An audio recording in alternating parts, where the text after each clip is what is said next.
অন্যতম একজন গার্ডিয়ান, যার ইনস্ট্রাকশন আমাদেরকে সমৃদ্ধ করে আসছে। অতিরিক্ত জেলা ও দায়রা জজ জনাব মনির হোসেন স্যার কথা বলার জন্য আহ্বান জানাচ্ছে আজকের প্রোগ্রামের প্রধান অতিথি জনাব মনির হোসেন স্যার।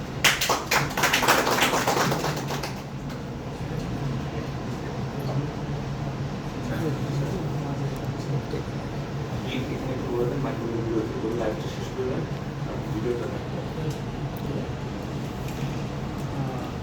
নবাগত আইনজীবী সংগঠনের প্রস্তুত আছেন সিনিয়র লামের সিনিয়র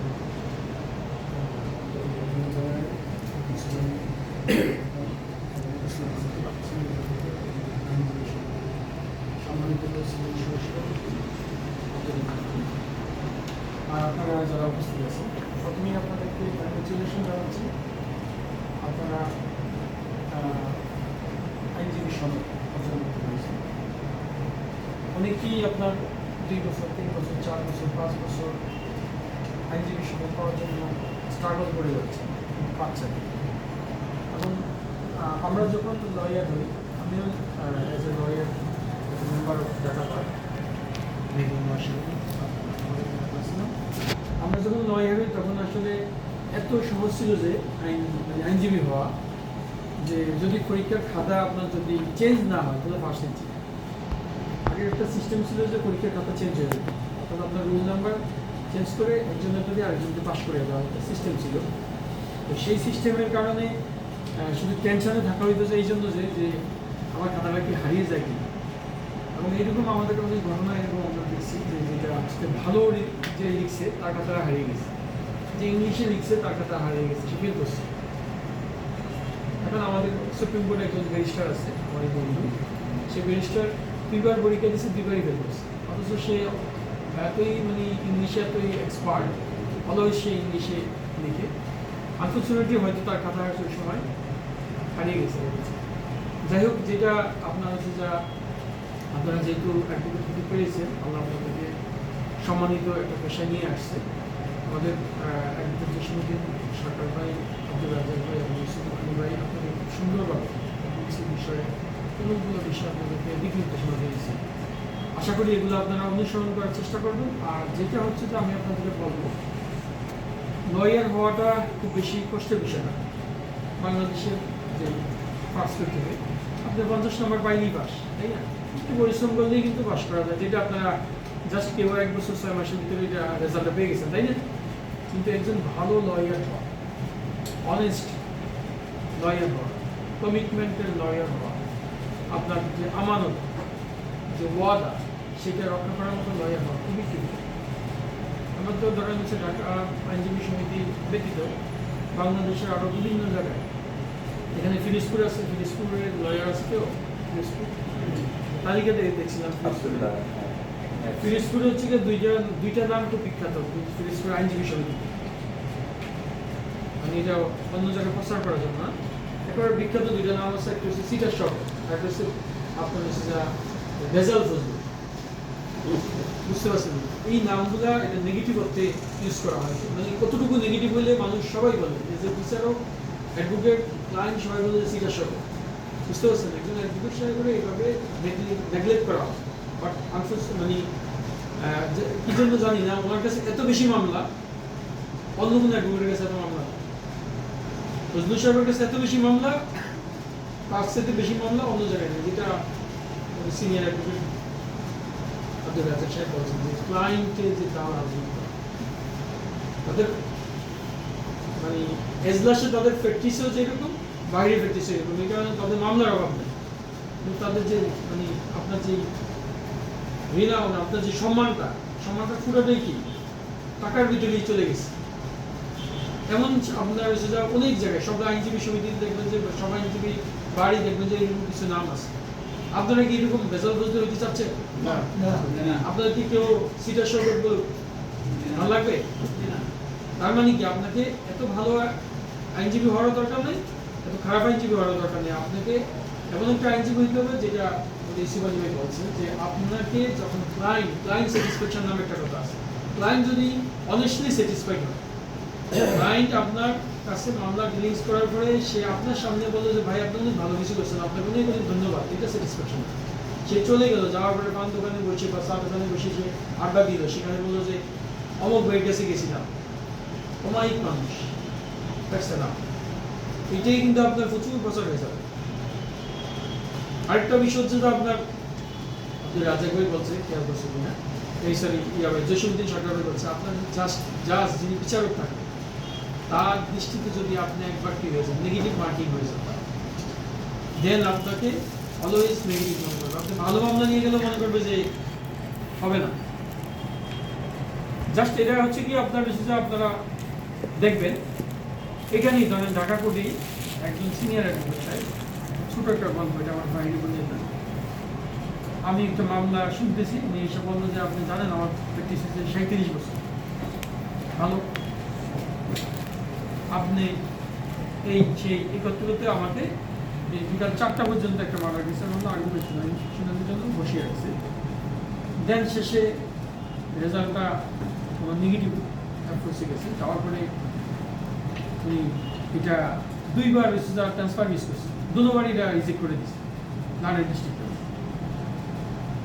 শেষে উনি আমার কাছে এসে বললো যে স্যার আসলে আমার ওই সময় ইয়েরা ছিল না।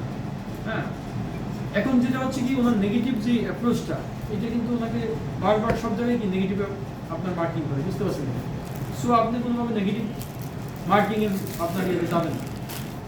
আর এখানে আমাদের বিশেষ করে যারা ধরেন আপনারা জুনিয়রশিপ করবেন, আপনারা অনেকে হয়তো ধরে নিয়েছেন যে আমি তো এক বেশি পাস করছি, এবার ঠেকাই কি, এখন আমার তো ইনশাল্লাহ ইনকাম ভালো হবে। আপনি যদি ধৈর্য ধরেন, আজকে ধরেন আপনি রাজাক ভাই যে জায়গায় আসছেন, এই জায়গায় আসতে আপনাকে 37 বছর অনেক অপেক্ষা করতেছে, তাই না? আপনি যদি আজকেই চিন্তা করেন আমি আব্দুল রাজাক ভাই কি, আমি ওনার থেকে বেশি হবো, উনি একটা ফ্ল্যাট করতে পারেন, তাতে কি হয়েছে, আমি দুটো করে ওনাকে দেখিয়ে দিব যে দেখেন ভাই আমি করে বলছি, স্যার দেখেন আমি করে বলছি। এই মেন্টালিটি যদি আপনার ভিতরে কাজ করে, তাহলে আপনি ভালো লয়ার হতে পারবেন না, আপনি ভালো কি হতে পারবেন না, মানুষ হতে পারবেন।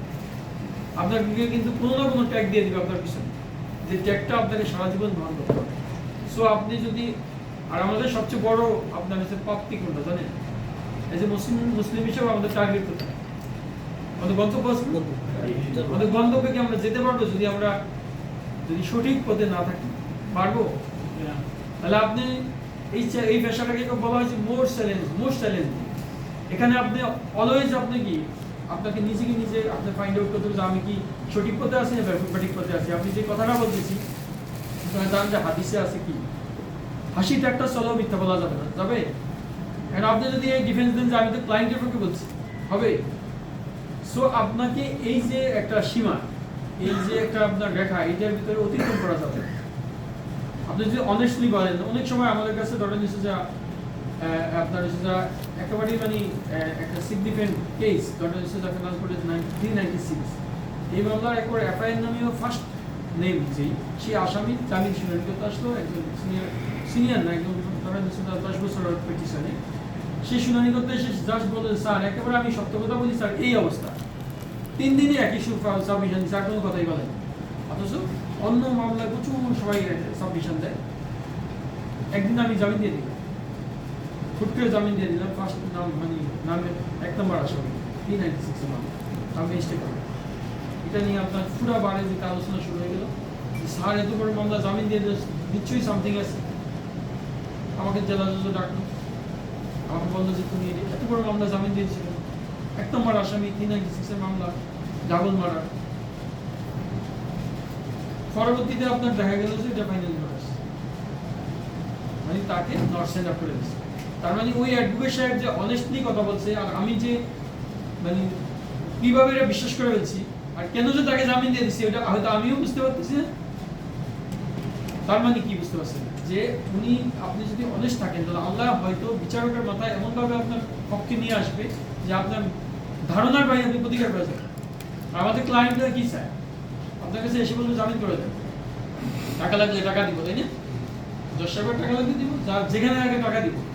যিনি রিক্সা চালায় সে হয় দেখবেন যে বলে টাকা লাগলে আমি দিব, দেখেন আপনি একটু আলাপ করে দেন, বুঝতে পারছেন? আপনি যদি এই পথে যান তাহলে আপনি আর ওই আব্দুল রাজ্জাক ভাইয়ের কাছে আসতে পারবেন না, ইসুফ আলী ভাইয়ের কাছে আসতে পারবেন না, বুঝতে পারছেন? যখন উনি দেখবে যে সে তো আসলে কি করে, যার সাহেবের দালালি করে, তখন আমার স্যার বাড়ি দেখলে উনি বলবেন না ভাই তুমি একটু ওদিকে যাও, বুঝতে পারছেন? সো শেষ কথা যেটা সেটা আমি বলবো যে ল রিসার্চ অ্যান্ড ডেভেলপমেন্ট সেন্টারকে যেটা বলবো সেটা হচ্ছে যে আপনারা যদি সম্ভব হয়, যেটা আপনার নিউ কামার লয়ার্স আছে তাদেরকে ট্রেনিং সেন্টার ট্রেনিংয়ের আয়োজন করা বা ওয়ার্কশপের আয়োজন করার ব্যবস্থা করতে পারেন। সেক্ষেত্রে আমরা আমাদের যে জ্ঞান, অর্জিত জ্ঞান আছে সেই জ্ঞানের আরও শেয়ারিং করতে পারবো।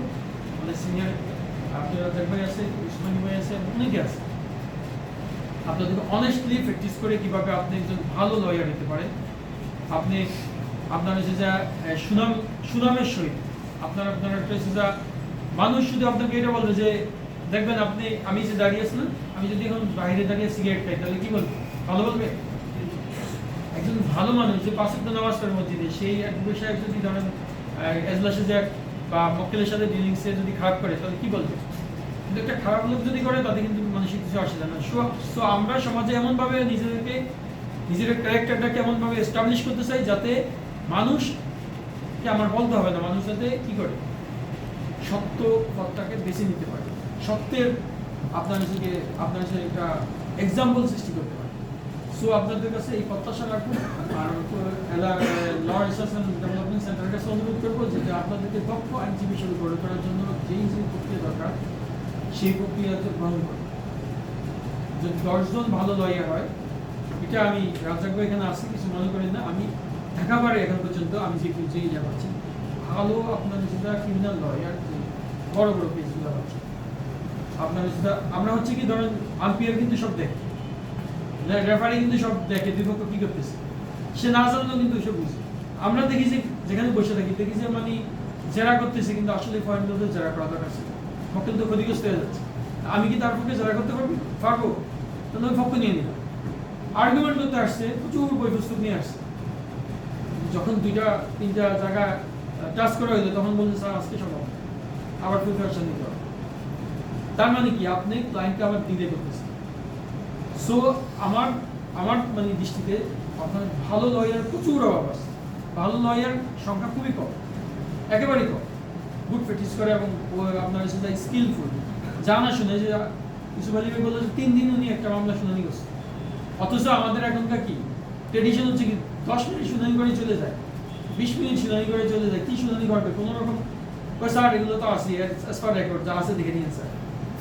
সো এইরকম লয়ার হবে না, কারণ আপনার ক্লায়েন্ট যে আপনাকে যে টাকাটা দিচ্ছে, আপনাকে যে আপনার ফাইন্যান্সিয়াল যে আপনাকে কি দিচ্ছে, অ্যাসিস্ট করতেছে, সেই ফাইন্যান্সিয়াল অ্যাসিস্ট আপনার ওয়েট করতে হবে যে উনি আমাকে 50,000 টাকা দিচ্ছে, সুতরাং 50,000 টাকা মানে কি করতে কাজটা করে দিতে হবে। বুঝতে পারছেন কিনা? আপনি যদি ধরেন একজন এই শ্রমিক রাখেন বাসায়, একজন বুয়া রাখেন, সে যদি ধরেন আপনি 500 টাকা বেতন দেন দিনে, সে যদি ওই পরিমাণ কাজ না করে আপনি বকাঝকা করেন না, অথচ আপনাকে বকাঝকা করে মানে লয়ার হিসেবে।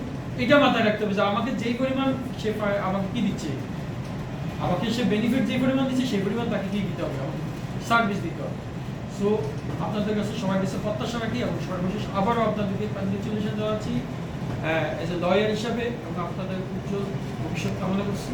এই প্রত্যাশা আমি আমার বক্তব্য শেষ করছি।